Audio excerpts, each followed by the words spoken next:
Yuk banjir, ratih bocor, tak coban.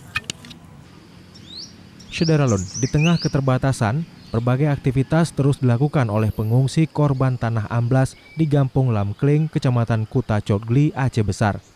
Seperti yang dilakukan oleh salah satu keluarga korban pengungsi yang masih mendiami tenda pengungsian. Mereka memasak di antara berbagai barang perlengkapan sehari-hari. Mau tak mau, mereka terpaksa tinggal di tenda sejak 3 bulan terakhir. Kondisi lembab dan tenda yang bocor saat musim hujan harus mereka hadapi. Mau jin, yuk banjir, ratih bocor, tak coban. Lambuhan, obat jamuk dah. Selimut han, deh kamu kali melaki selimut un. Oh, ongko 3 bulan. 3 bulan.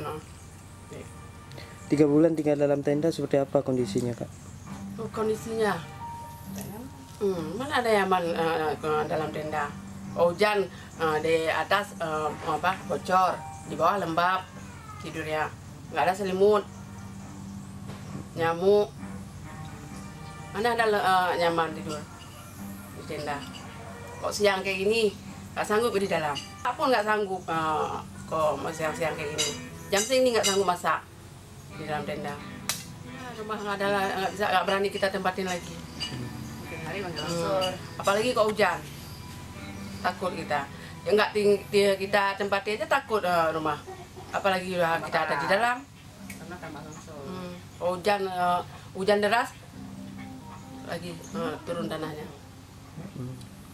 Ini udah katanya sudah makin melebar dan mendalam, Pak. Iya, dalamnya pecah-pecah malah, tambah pecah-pecah tanahnya. Malah makin dalam sekarang. Katanya sudah ada kabar rumah bantuan, seperti apa? Katanya ada, malah nggak tahu kami. Kami kan nggak mampu buat sendiri karena kayak gini tiba-tiba, kami kan bukan orang berada. Pengungsi tak dapat berbuat banyak, tetap bertahan adalah pilihan terakhir menghadapi musibah yang menimpa.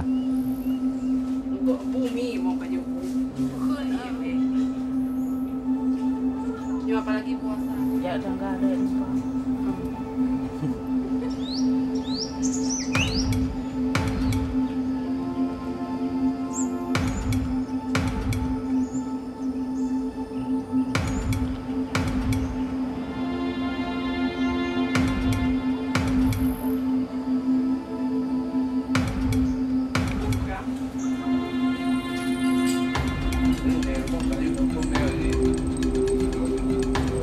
Dari Banda Aceh, Henry, Serambi On TV.